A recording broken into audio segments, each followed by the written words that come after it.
नमस्कार मैत्रिणींनो, सखी लाईफस्टाईल चॅनलमध्ये आपल्या सगळ्यांचे स्वागत आहे.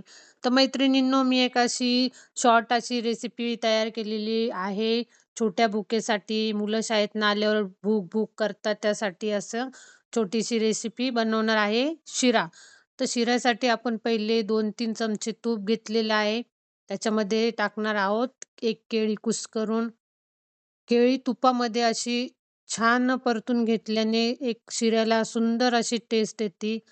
प्रसादाच्या शिऱ्यामध्ये केळी टाकून प्रसादाचा शिरा करतात. पण त्यासाठी जे प्रमाण असतं ते सगळ्या वस्तूंचं सारखं असतं. पण आपण हा बनवणार आहोत शिरा, जो की प्रसादाचा नाहीये. फक्त असा थोडंसं गोड खायची इच्छा झाली वगैरे मुलांना शाळेतून आल्यावर द्यायचं असेल बनवून पटकन, तर आपण हे बनवू शकतो. तर यामध्ये मी टाकली आहे जायफळ, वेलचीची पावडर. ही केळी अशी सुंदर अशी तुपामध्ये आपल्याला परतून घ्यायची आहे आणि जास्त 2-3 केळी टाकायची नाही मैत्रिणींनो. आता मी हा घेतलेला आहे रवा, जो आपण यामध्ये टाकून व्यवस्थित असा ब्राउन होईपर्यंत व्यवस्थित असा भाजून घेणार आहोत. तर तुपामध्ये आधीच 2-3 केळी जर टाकल्या तर तो शिरा खूप चिकट होतो मैत्रिणींनो. तर आपल्याला असा चिकट शिरा मुलांना पण आवडत नाही. तर फक्त एकच केळी टाकलेली आपण तुपामध्ये, ते पण तूप पण 3-1 चमचे असेल. त्यामध्ये हा 1 वाटी रवा व्यवस्थित असा आपल्याला भाजून घ्यायचा आहे. खाली लागणार नाही याची काळजी घ्यायची आहे.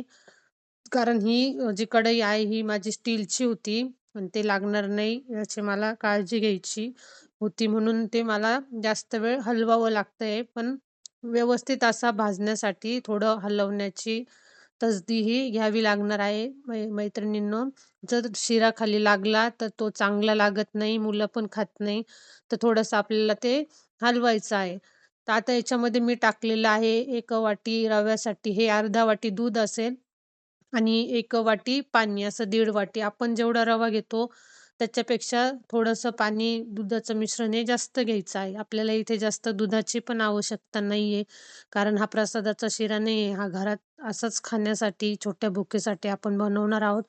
तर मैत्रिणींनो, केळी याच्यामध्ये टाकल्यामुळे एक असा सुंदर असा वास पण याला येतो आणि छान अशी टेस्ट पण लागते या शिऱ्याची. कमी तुपामध्ये केलेला असल्यामुळे पण केळी टाकून केलेला असल्यामुळे सॉफ्ट आणि सुंदर असा हा शिरा बनतो, जो मुलांना पण फार आवडतो. यामध्ये मी टाकली आहे एक अर्धा वाटी साखर आणि 1 केळी वरतून पण कापून टाकलेली आहे आणि व्यवस्थित असं आपण ते हलवून घेणार आहोत. तर असा शिरा मुलांना गरम-गरम मुलांना काय सगळ्यांनाच आवडतो एकदम छान असा, जो एकदम कमी दूध, तूप असताना आपण केलेला आहे. तर असा जो शिरा आहे तो तुम्ही बनवण्यासाठी याची रेसिपी बघण्यासाठी माझ्या चॅनलला लाईक करा. अजून नवीन-नवीन रेसिपींसाठी हा घ्या. आता आपला असा सुंदर असा शिरा तयार झालेला आहे मैत्रिणींनो. बाय.